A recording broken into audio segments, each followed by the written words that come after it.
Welcome to the BankTalk podcast, the show where we talk to leaders and experts from the community banking sector.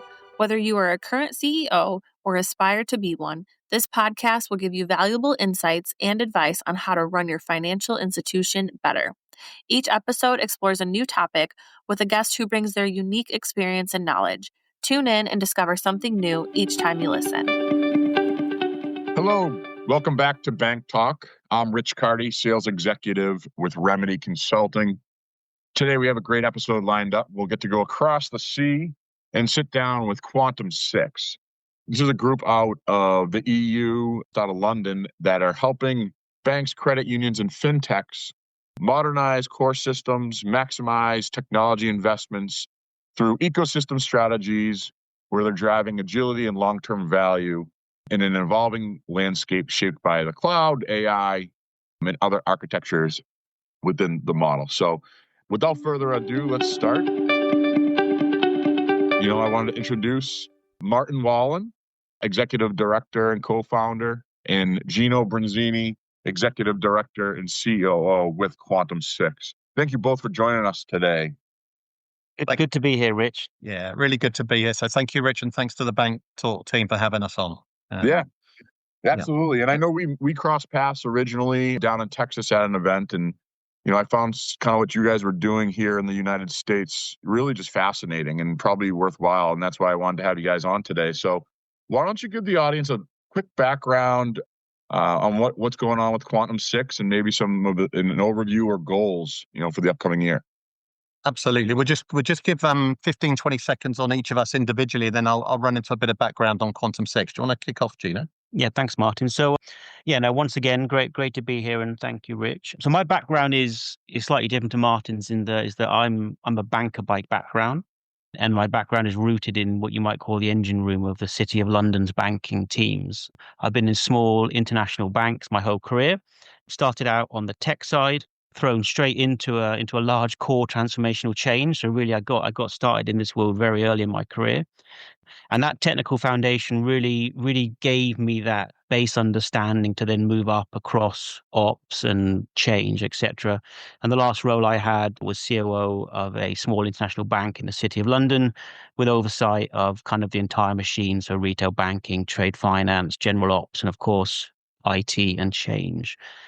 And so really that background means that when I engage with our clients, I don't just sort of speak to them about what to do. I'm coming at it from an angle of having done it before. I've lived and breathed what we're sort of preaching to people. Sure. And I think that comes across quite well. Yeah, absolutely. Excellent. Thanks, Gino. A slightly different background to Gino. I've been in financial services all my career, but my background's more on the product side and also on the consulting side. So with various different product companies from cards and payments to core banking. And 5 years I spent with Capgemini, again, looking at core transformations from a consulting angle. So Rich, if I just dig in a little into just giving a bit of background on Quantum 6. Yeah, please do. That'd be great. Perfect. So we're a UK-based advisory and consulting. We operate in financial services only, and we're typically sort of tier 2 banks and down. And just to sort of try and qualify that, Tier 2 bank in the UK could be seen very differently in the US and also the rest of the world. But typically, we're engaging with banks that are, say, under $100 billion asset under management. Okay. But we also serve the fintech market that serve these banks. So we split our time quite evenly between consulting and advising into the banks as we do into those fintechs. There's probably 3 key things that differentiate Quantum 6, I think, from other consultancies. And those 3 key pillars are these. They're independence and how we operate on the client side. There's the assets that we help drive client side revenue, which isn't based on services revenue. And then what we call a value-based engagement model. So those are our 3 key pillars. And those are the things that we think set us aside from some of the other consultancies and advisories in the market. And if you're happy, I'll just drill down into those if that's okay. Yeah, absolutely. Perfect. And so independence, Rich, me personally, but I think the team share, we've got quite a strong opinion in that most consultancies that are in the market provide their advisory services with an agenda to drive services revenues. So they've got big services practices focused on different, vendor solutions. It could be a Salesforce, could be a Snowflake, it could be a core banking vendor. So moreover, with those services aligned to those, key vendors that play in that space, I think it's very difficult for those organizations to be independent. So how can you really provide true independent or impartial advice when as an organization you're motivated to sell services? So at Quantum 6, we don't do services, we don't do the execution, we are purely sitting in the advisory and the consulting space. Now, so some of the assets that drive the client side revenue. So just wanted to take a look back at how the market's evolved over the last 10 years. So the banking value chain has been broken down quite significantly. And that's allowing banks to select different fintech partners for each and every area of the functional landscape in banking. So that could be product and pricing, it could be KYC, KYB, it could be channels. So I think buying the majority of your technology stack from a single vendor is no longer the favored option. Banks, no matter what their size, are looking for a best of breed or a best of integration solution. Okay. Yep. And then the way that banks have now consume, their technology is shifting more to the cloud. Now we've got again some strong opinions on how this could and should be done, because I think this move needs to be considered very carefully. It's not about putting everything in the cloud, especially when you're moving from an on-premise platform solution. So what we tend to see today, and what we would propose today, is that banks adopt more of a hybrid strategy, where things like your PII data can remain on-premise, but also those systems that require high throughput transactions. I mean, we've seen many examples now in the market of organizations that have shifted their technology into the cloud under the premise that it's cheaper and faster. And I think the realization is that that's not the case. And many, many banks in the world run, massive infrastructure, mainframes, and other technology stacks. They're not going anywhere for a long time. So we absolutely propose that the right way forward is to adopt hybrid. So let me stop you there and let me ask you a little bit more about that, on the technology side of it. I guess if you're comparing the US FIs to what you're seeing in Europe, like, I don't know if it's specifically UK to Europe, but let's just, widen that perspective. What is going to be the right tech? What are some of the bigger drivers besides a size, or strategically speaking? Like, what would a listener or someone say, this would maybe be worth it? We need to consider this. So it's quite a nice segue, actually. Thank you, Rich, into what I was going to talk about next, which is one of the assets that we've created or curated over the last couple of years is called the Ecosystem Banking Blueprint. Now, that's effectively a list of the top 550 fintechs that play in and around banking. So if I talked earlier about those functional areas, right from the front end, the channels, KYC, KYB, into payments, product and pricing, core banking system, risk and reg, we've divided it down to all of those fintechs that align to each of those areas. Because as an organization and a consultancy organization, you might find this quite a surprise to hear us say this. We don't believe in RFIs and RFPs that can take 6, 9, 12 months. For us, It doesn't drive any value to those vendors that work in that space.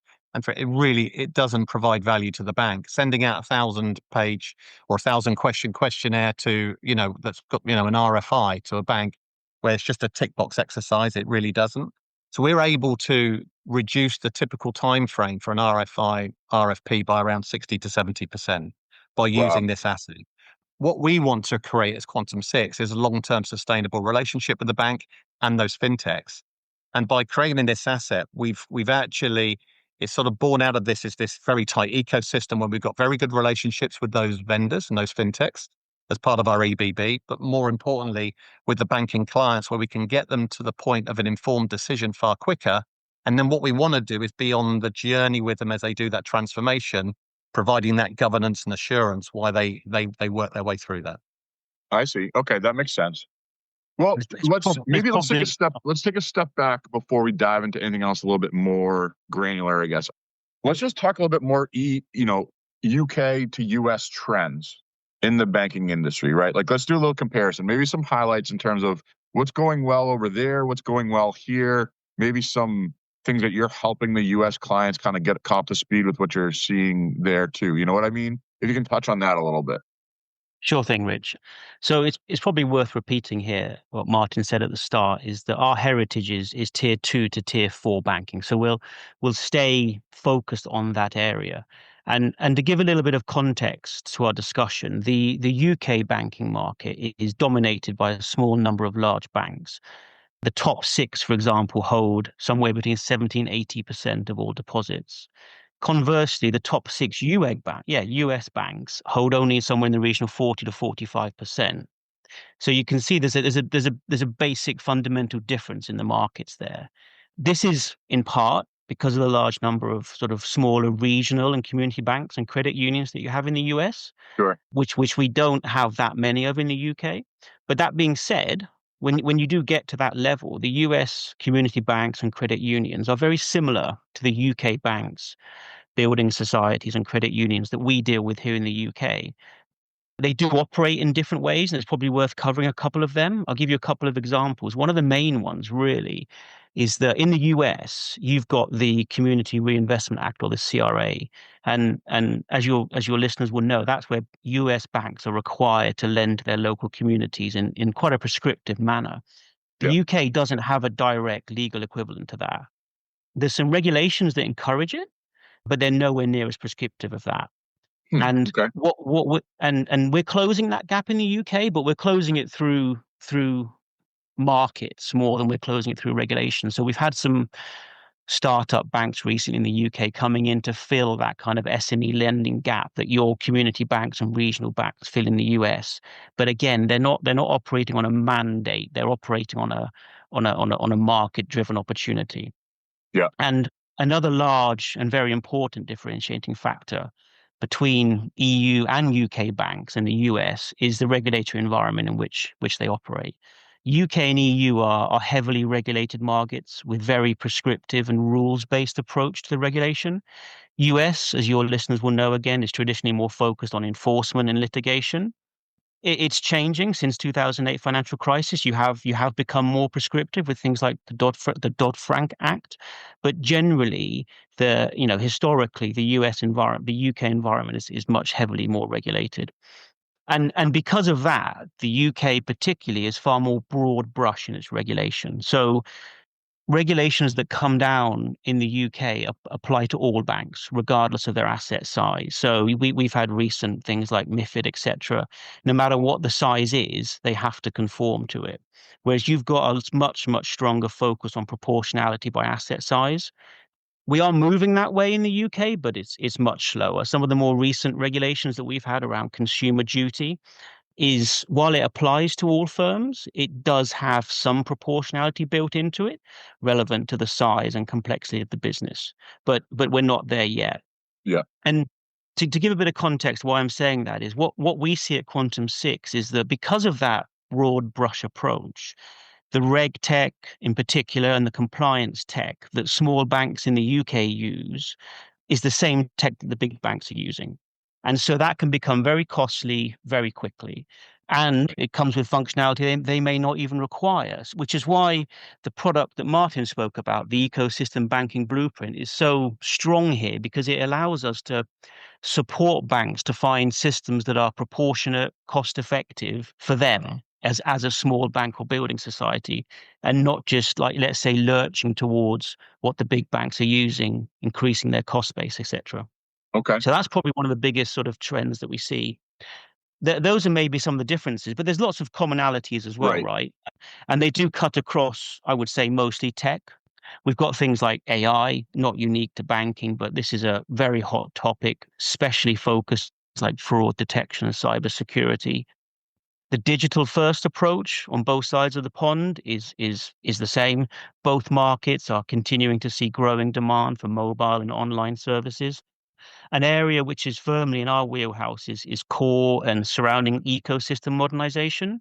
Yeah. And this is across all sizes of banks and credit unions in both markets, right? They all share the same challenges when they're trying to move off legacy systems. Martin talked a little bit about some of our firm beliefs, and one of them is that you don't start this by ripping out your core system. The risks and the core costs can be huge. And ultimately, what is the core, right? It's a general ledger. In the past, some of these more monolithic core vendors, they've tried to be all things to all people. But with the proliferation of fintechs now across the globe, really, the process of decomposing or hollowing out, whatever term you want to use, is becoming far more attractive because it allows you to put in place those cost-effective, proportionate ecosystem players, trimming down the size of your core. And ultimately, if when you finish that process, you still need to change your core, you've de-risked that immensely, and you can move forward on a far more, let's call it, secure business case to do that kind of work. Yeah, Gino, that's a good point because I think here at Remedy too, we kind of, there are going to be times you need to kind of do those RFPs and maybe make that change. But as much as there's a price piece to it, there's a timing piece, and then is it even the right fit? So I think it all really depends. You got to take a hard look at it, and then we've talked about this on BankTalk and with our clients before. How many people are actually going to make the change after sitting through that and going through some of the demos and the actual RFP side? Let's talk a little bit about those core systems, though, and say the providers here, from what I understand, have a hard time making headway in Europe and vice versa. We talk about the regulatory potential hurdles. Is there something else that, and maybe I don't know this, but is there something that restrains them from going overseas and using those platforms? I think, Rich, I mean, the US market, as we all know, is pretty dominated by probably three main players, those Totally. being FIS, Jack Henry, and Fiserv, where a lot of those banks have their core systems processed for them on their behalf.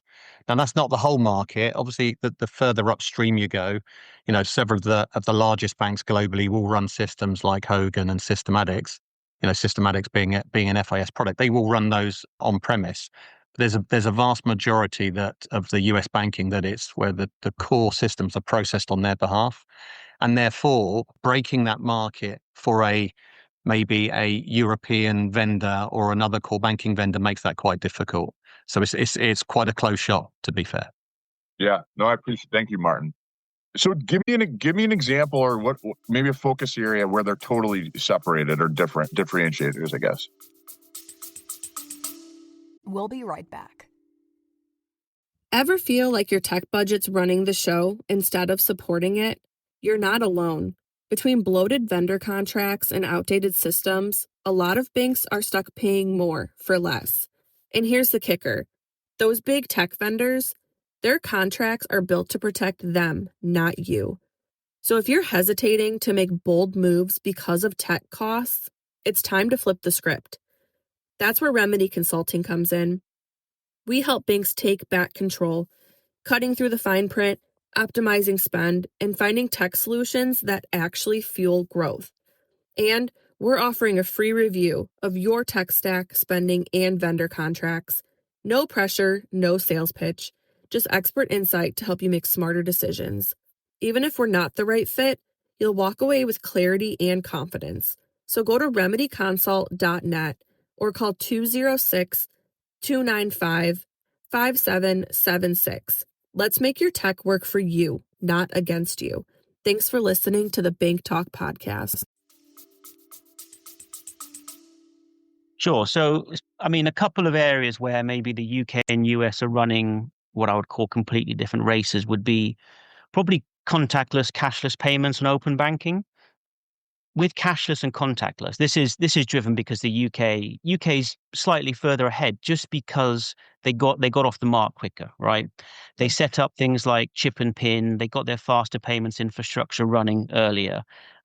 But they also focused on replacing low value cash transactions like your morning coffee or bus ticket, for example. I think the contactless ticket limit started off at about £10 when it first came out. It's now probably at about £100.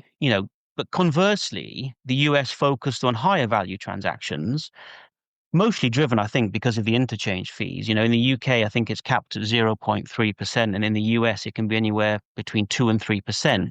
This is a big discouraging factor for merchants to accept low value transactions. This is changing. The US is definitely catching up with the introduction of things like FedNow, and it's got a big push on NFC enabled transactions with the cards and the mobile devices. So the US is definitely closing the gap, but it's got a significant gap to close there.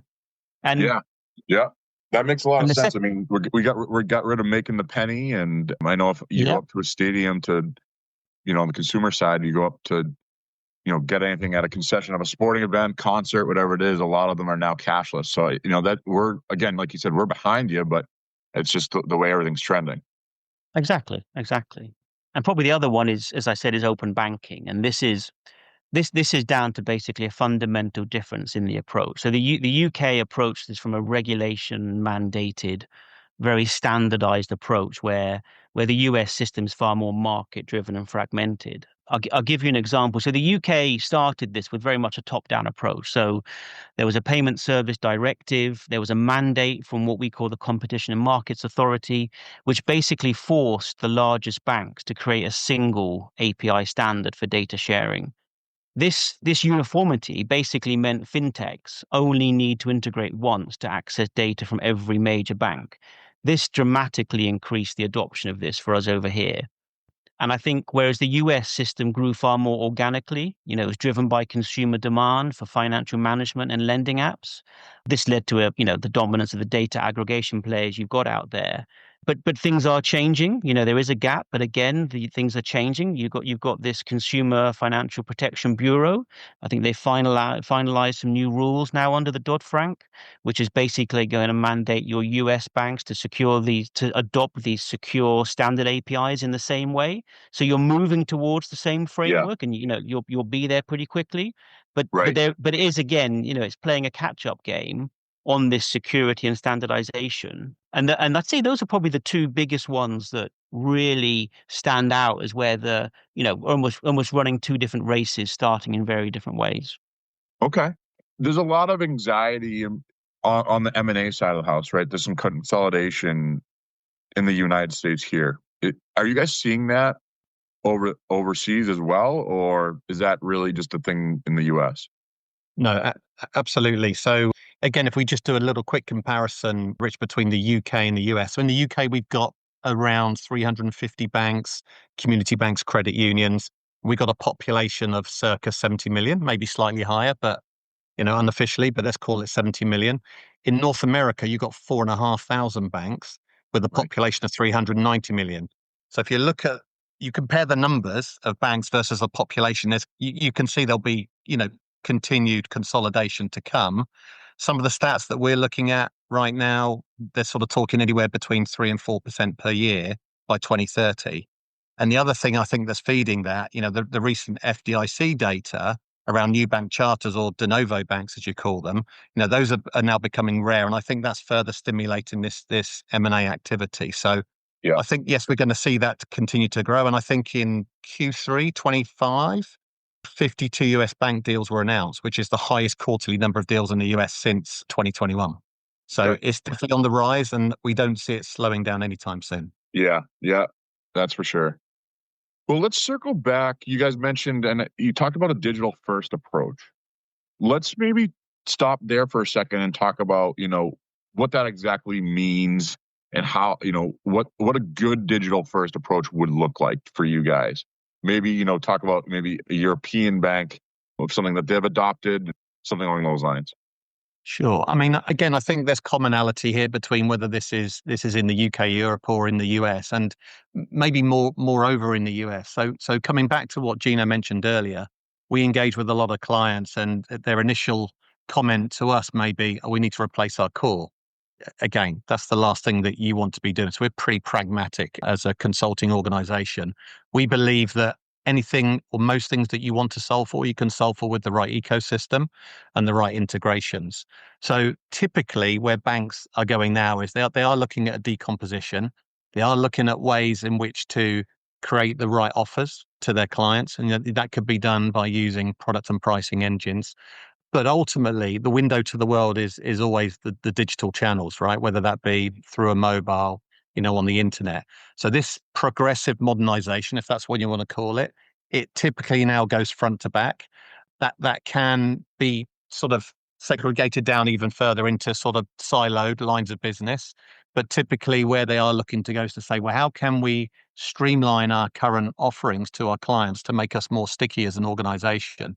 So with the US banks, as I mentioned earlier, where the majority of those banks are having their core systems, provided as a managed service, the only real way they can differentiate is the way in which they engage with their clients. That's either through the branch or it's through those digital channels. And that's no different, Rich, to those banks here in the UK. We've Right. seen a number of failed core migrations over the last 10 years. There's many, many failed projects. And now we're seeing the market change to say it's not about replacing our core. It's really about how do we solve for these challenges using the right ecosystem. And that's a big, big challenge for banks today, because especially if you're in procurement, because you've got all these fintech partners that now exist. How do you pick the right fintech partner? How do you solve for any technical debt? How do you get the right transition states in place? And how do you feed back to the business case? Because nobody wants to sign off a business case that's not paying back, within its financial year. So you've got to deliver that incremental value back to the business. Nobody's going to sit there and wait for 2 years for something for IT to deliver to then say, well, actually, it wasn't quite what we were expecting, or it's not paying back as it needs to. So all of these things now feed in, and it makes it quite challenging for banks, especially when they've got to try and, do their BAU and keep the lights on from a regulatory standpoint. Gotcha. No, thanks for sharing that. Another question that I was at an event and recently heard a little bit more on stablecoins, still trying to get a full grasp on that. But just out of curiosity, is there any European bank using stable coins or adopting it a little bit quicker than the US side? So if I can try and answer that question by giving a bit of background, perhaps. So what we're And I know that might seeing. not be up your alley, just out of curiosity. So I know it's a little out of left field. No, it's fine. It's actually an area that we're seeing quite a bit of traction in, and it's very interesting for us at the moment here at Quantum Six. And because we work on both UK and US size banks, you might have expected me to say that we're seeing similarities on both sides of the pond, but actually what we're seeing is that the US community banks are a lot more focused on this area. And I would say all of our US bank meetings in the last 6 to 9 months have they may not have started out talking about stable coins or tokenized assets, but they've all ended up there. And all the banks have been very keen to hear like a kind of POV or point of view from us on that area. And what we're kind of seeing is that, and it's the same in the UK, this bit, is that everyone's at a different point in this journey. Some banks, they just want to know more about what the possible impacts and opportunities are. Some have more already identified the business value drivers and perhaps want support to start that process and start looking at the infrastructure and what the requirements would be. But whatever the maturity of the bank and whatever the approach, we believe that you have to first understand what those drivers are going to be for your bank. And each bank is different, right? What I would say is that there's kind of two approaches really. One is what I would call a defensive approach. So that might be more focused on efficiency gains from the technology. This might be things like enhanced payment efficiency. So, blockchain can offer ways to bypass the slow, expensive manual processes like correspondent banking, and that's a very common one we're seeing. Another one could be back office streamlining. So core banking functions like clearing and settlement are very slow and very expensive. Tokenized internal processes can replace this. It replaces the need for multiple siloed account reconciliation, reduces manual errors, reduces administrative overhead. And of course, probably the one of the biggest sort of, if you want, back office things is around liquidity, right? So real time interbank cross-border transfers changes that treasury team quite dramatically. And I think that's one of the main ones for kind of a defensive approach. If you look at the offensive approach, and this is probably less seen in the community banks, maybe a bit more in the kind of maybe greater than 30 million, I would say. As Martin said, in the US, we deal with sub 100, but we go all the way down to kind of $500 million balance sheet, right? So we cover that whole range. And what I'd say is in the greater than 30, the approach is slightly more offensive. Maybe their teams, their treasury teams, their business teams are slightly more au fait with the technology. So Yeah, they're exactly. looking at things like, they're looking at things like customer retention. So they know that their younger, more tech-savvy customers are going to demand access to digital asset markets. Yeah. They know that, if they want to drive new revenue streams through things like custody, then they're going to have to set up this for digital assets. And, capital efficiency, fractionalization and liquidity, this stuff is where they're looking on a more offensive approach. But both of these approaches, whichever one you take, is all about getting the right advice now. Right. It's not about sitting there and waiting for these things to happen to you. Community banks in particular, you don't want to be sitting there just waiting and going, oh, how come we're losing our deposits? Oh, well, it's because this community bank across the road, across the state has set up and they're taking all of our customer deposits. You won't be able to react quick enough. So you've got to at least be aware of what's happening and be planning your approach to this. And we're a big advocate of that early start and early planning, but you've got to have a reason for doing it. Defensive, offensive, as I said. Totally. Well, no, that's great. I appreciate the approach. And at this point, you guys have covered a lot. Is there anything I missed? Anything else you wanted to share? What else should we be kind of covering, or did you want to share today? I think one area that is worth a mention is, and it's quite focused back on your question around M&A really in the US. So I think what a lot of these smaller community banks are struggling to come to terms with is that these change initiatives or projects, they don't start and they don't end like they might have done 3, 4, 5 years ago, where the bank just falls back into BAU. Banks are now in this constant state of change with multiple projects running in parallel, many starting before others end. And these initiatives or projects, they need to be stitched together in a strategy. And those targets need to be clear. They need to be articulated about whether they're architectural, whether they're operating model, what are the transition states the bank will travel through to get to the target. All of this has to be clear. And without this, what happens is the bank loses sight of those objectives. It implements change, such as a new system, but the users just force that new system to work in the same way the old one did. So they customize the hell out of it. It becomes inefficient. The bank spent a fortune and it's just basically got a new shiny system working in the same way the old one did, the same operational risks, the same inefficiencies. It hasn't actually moved forward. And here at Quantum 6, all of our products, the ones Martin and I have talked about on here, whether it's assurance or whatever it might be, are all about supporting these banks through these journeys. Awesome. No, I think that's great insight. Well, let's look into the next year, and maybe is there anything we missed, Martin, that you guys might want to bring up? I think there's some great, benefits here. I'm sure people would love to take a trip over to the UK, but I know you guys have a little bit more of a footprint here in the US, and you'll be attending some events and things like that. But what else for the next year where could we be talking to you or looking to hear more?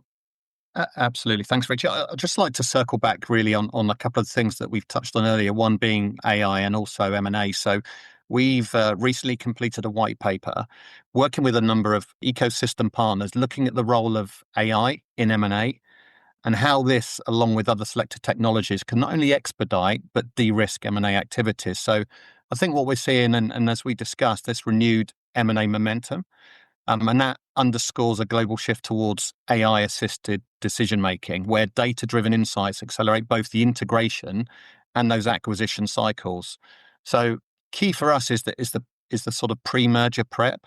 It cuts the risk, it speeds up integration, and that's one of the key things that this ecosystem of partners that we've been working with can help with the data, can help with the architecture, the compliance, and then also helping the banks realize that value as that M&A merger evolves. So really, last point I'd like to make, and for those listening, is that Quantum 6 will be at the AOBA event from the 1st to the 3rd of February. We'd love to meet and share our insights and our point of view on AI in M&A. So we plan to release the white paper sometime between the mid and end of Jan. So please keep a lookout on our social media and website. And of course, hoping that people listening to the BankTalk podcast today will be able to visit us and download us as needed. So thank you, Rich. Awesome. Well, Gino and Martin, thank you guys both again for joining. I know you guys have busy schedules, and we look forward to seeing you, at other events and hearing your story and successes. And again, just wanted to thank you and wish you the best in the new year. Thank you, Rich. Thanks a lot, Rich. And again, to everyone listening to BankTalk today, keep on listening, keep on learning. Thank you again. Have a great day. Thank you for joining us on the BankTalk podcast, brought to you by Remedy Consulting. If you enjoyed today's conversation, please rate, review, and share our work with others. To stay up to date with future episodes, be sure to follow the show and turn on notifications. Thanks again, and we'll see you next time.